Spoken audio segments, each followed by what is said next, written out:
Sa iba pang mga balita, iniimbestigahan na ng Manila Police District o MPD ang banta umano ng karahasan sa Araulio National High School sa Maynila.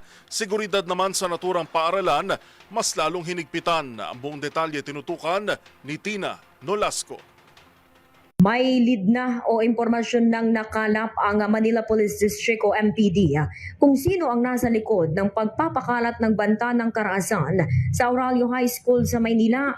Ayon kay MPD spokesperson Police Major Philip Enes, agarang nai-report sa MPD Anti-Cybercrime Unit ang insidente at mabilis ding tumugon ang meta ukol rito para malaman kung sino ang gumagamit ng nasabing account. Sino man anyang mapapatunayang nasa likod ng pagpapakalat ng banta ay posibleng maharap sa kasong kriminal. Sakali naman na anyang mapatunayang menor de edad ang nasa likod ng nasabing mensahe, may pananagutan pa rin ito sa ilalim ng Juvenile Act. Gayunman sa ngayon, hindi pa pwedeng isapubliko ng MPD ang impormasyon na nakalap nito. Pakinggan natin si Major Ines. Mabilis po, yung ginagawa natin dyan, at hindi muna namin na i-reveal yung ating nakuhang information tungkol dyan. Ang mahalaga po dyan, nakikita nyo po yung mabilis nating action.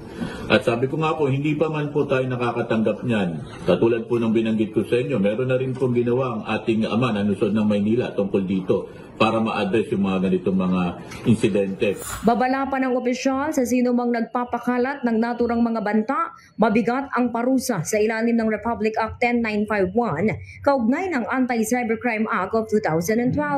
Nabatid na una nang nagsagawa ng inspeksyon ng MPD at ang mga tauhan ng barangay kaninang madaling araw sa Araulio High School sa Maynila. Para sa MBC TV Network News, ito si RH9 Tina Nolasco ng DZRH, una sa Pilipinas, una sa Pilipino.